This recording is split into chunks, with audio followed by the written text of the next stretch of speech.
prazer é todo meu. Quero agradecer a oportunidade de estar aqui neste programa, podendo conversar aí com os seus seguidores. Muito obrigada. E como uma advogada de Antônio João foi parar em Brasília e depois veio com essa proposta de ser pré-candidata a deputada federal? Pois é, eu sou de Antônio João, foi lá que eu cresci, passei parte da minha infância. Depois, na fase de faculdade, eu não estava mais lá, né? Obviamente, me formei, fiz o meu curso superior e vim para Campo Grande, onde eu passei a exercer minha profissão.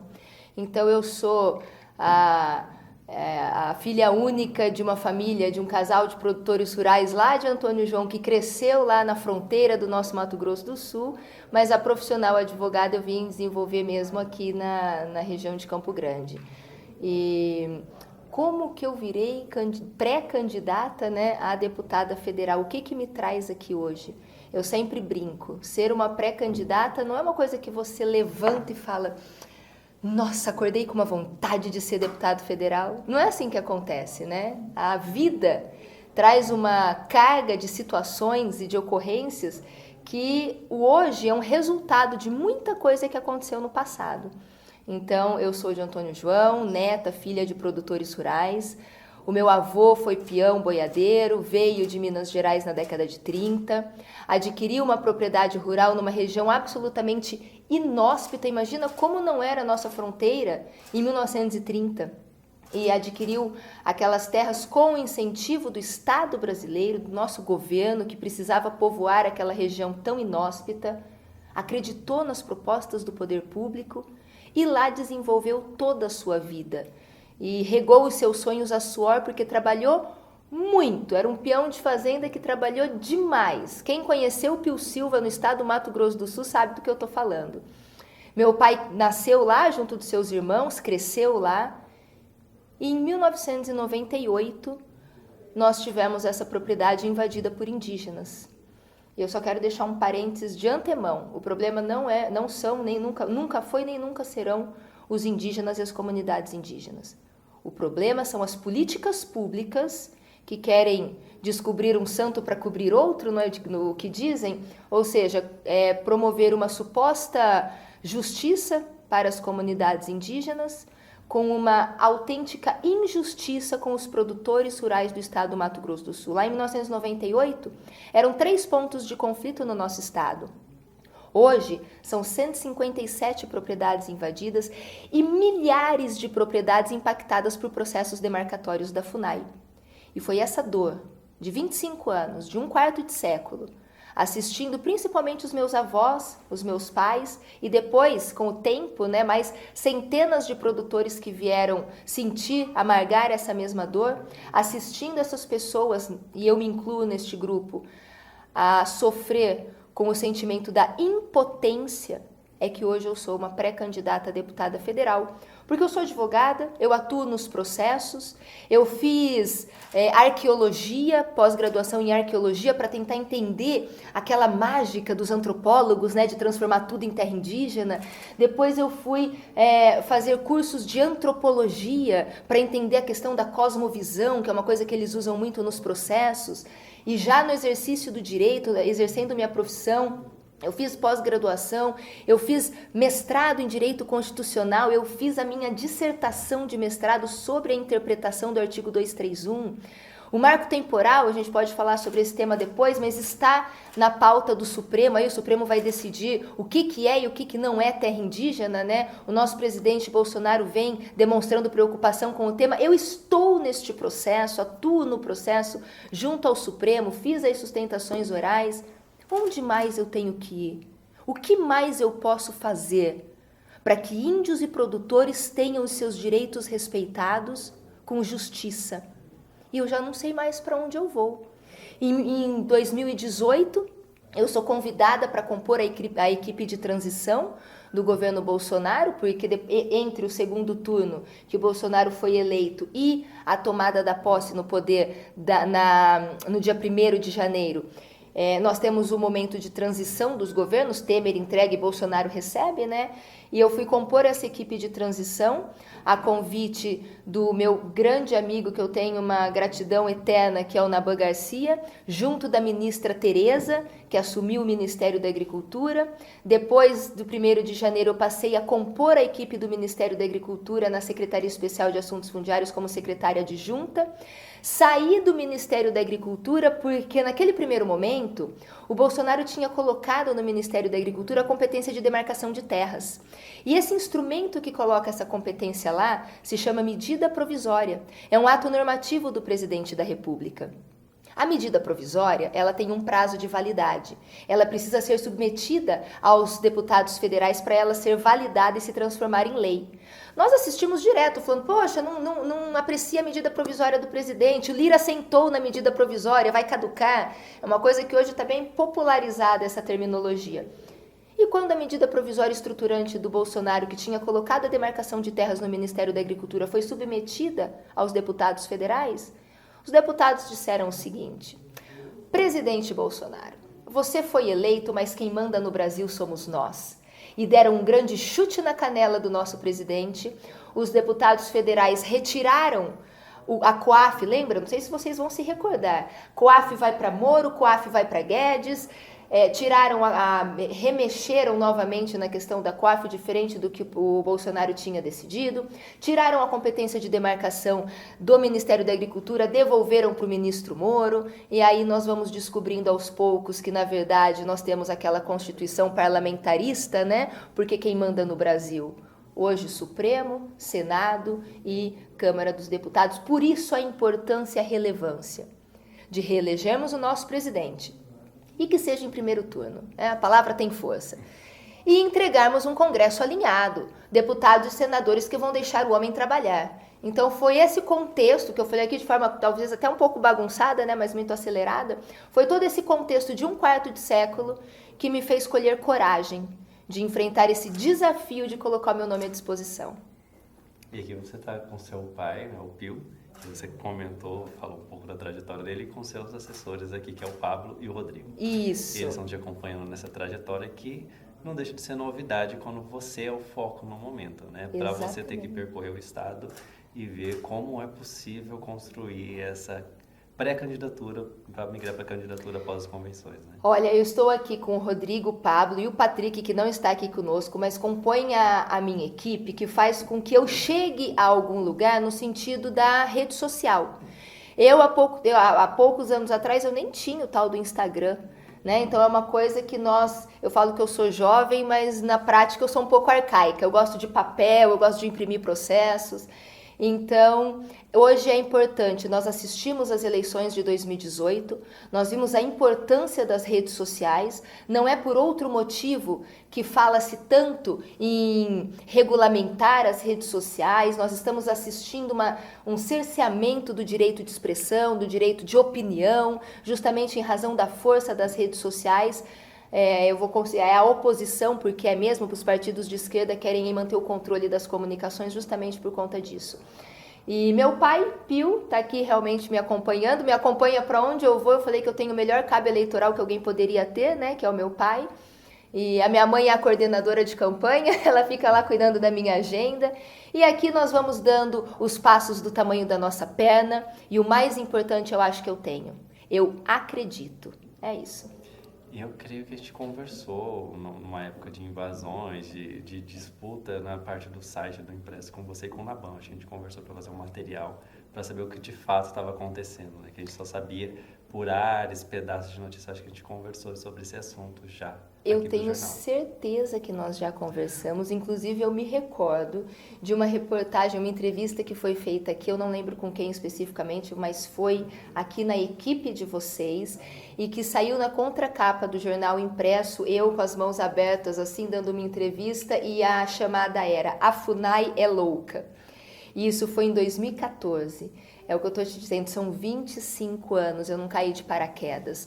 E é muito importante eu deixar uma coisa clara aqui. Eu não estou aqui porque eu sou produtora rural invadida e não estou aqui representando só os produtores rurais invadidos. Eu represento, acima de tudo, os produtores rurais invadidos, sim. Mas nós temos que entender que a pauta indígena e ambiental são pautas muito sérias e intrinsecamente relacionadas com aspectos geopolíticos, interesses internacionais e a questão da nossa soberania. Se você me permitir, eu vou dar um exemplo rápido.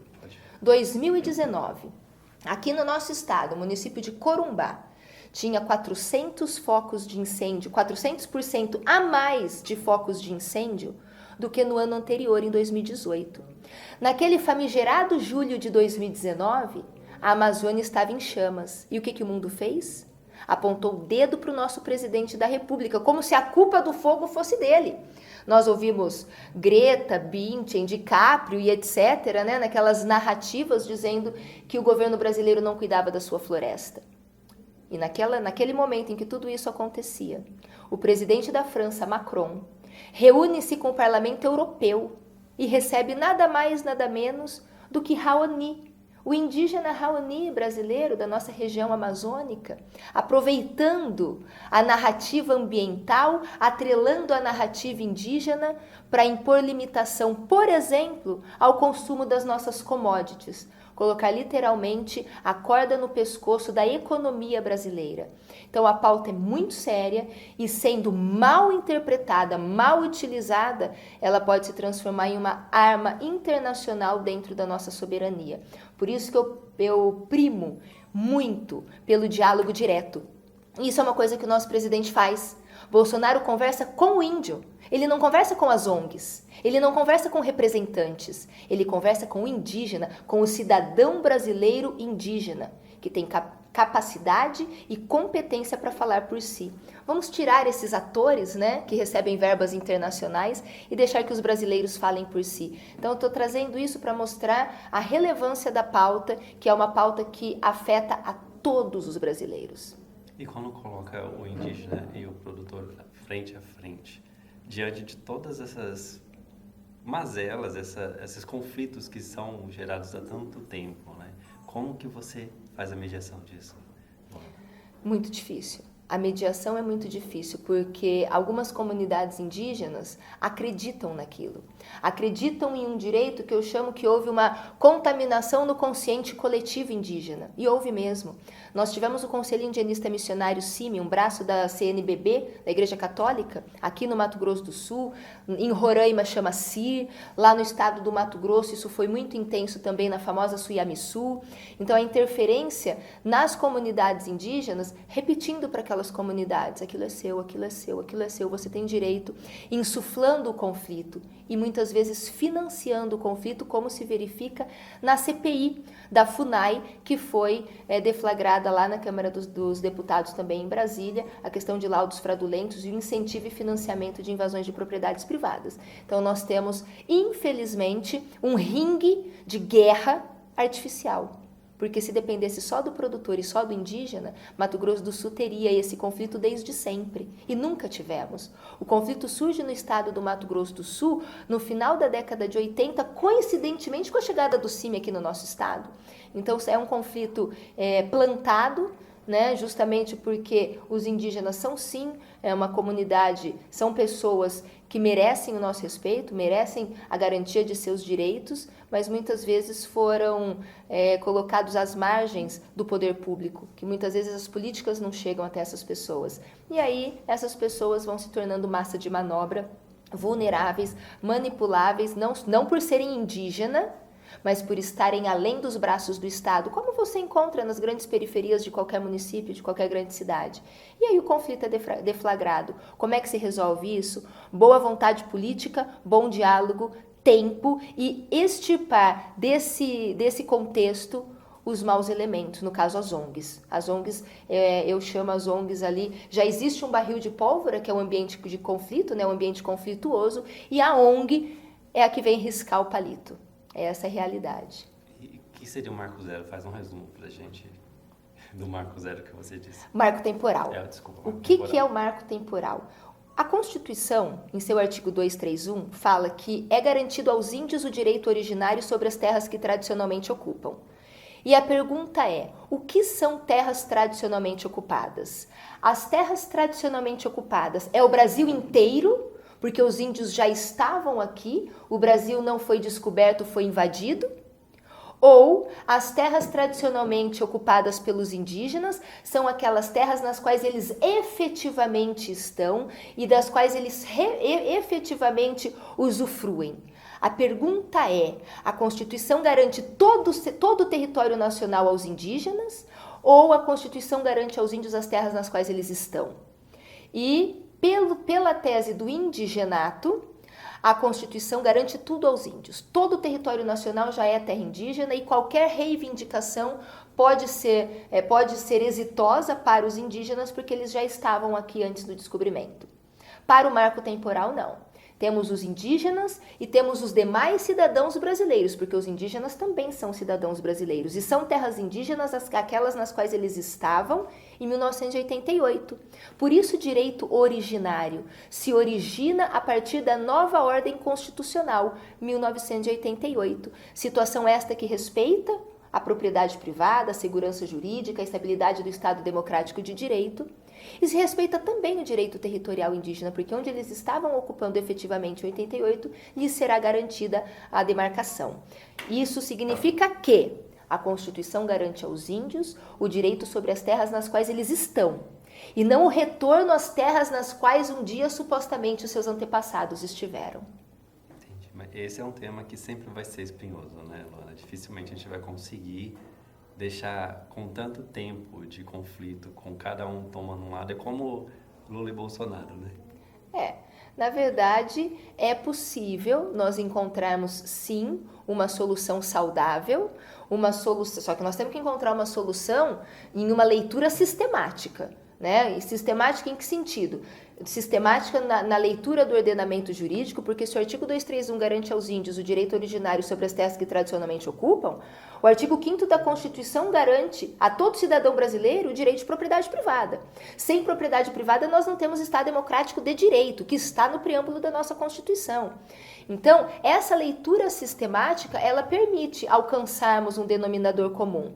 Agora, eu vou repetir incessantemente, tem que acabar a intervenção de ONGs. Outra coisa, essa questão da autodeclaração dos povos. Todo mundo pode ser indígena, qualquer pessoa que chega aqui no Mato Grosso do Sul, no estado do Paraná, nós observamos um inchamento das aldeias, porque vem paraguaios para cá, há um derrame de paraguaios que vem para as áreas conflituosas no estado do Mato Grosso do Sul e no estado do Paraná, como se indígenas brasileiros fossem. Por quê? Por causa da autodeclaração, autodeterminação dos povos. Onde está escrito isso? Na Convenção 169 da OIT, que inclusive é uma pauta relevantíssima e aquilo que couber a mim, se algum dia eu tiver competência para isso, uma das lutas é derrubar a Convenção 169 da OIT. O termo correto seria denúncia, né? Quando você tem uma convenção, seria denúncia, mas nós estamos aqui para todo mundo entender. Vamos derrubar a Convenção 169 da OIT. Eu acho que é uma medida necessária e salutar para a gente começar a ter um pouquinho de equilíbrio. Eu quero agradecer e deixar o espaço para você falar o que você ainda gostaria de dizer e deixar a sua rede social para a gente. Minha rede social, Luana Ruiz, @eu sou Luana Ruiz, olha como mudam, @eu sou Luana Ruiz. Conto com vocês, vamos lá, uma coisa que eu tenho pedido muito, me dê a oportunidade de saber quem eu sou. Entra na rede social e tem uma coisa mais interessante ainda, entra no Google, porque na rede social é aquilo que a gente coloca, né? No Google ninguém controla o que tem coisa boa, tem coisa ruim, puxa a capivara lá, no Google é mais aberto e mais amplo. E o que eu queria dizer é o seguinte, parece que eu estou aqui falando para os produtores rurais, e estou mesmo, falo para os produtores rurais em primeiro plano. Mas eu quero deixar muito claro que eu falo para todos os brasileiros.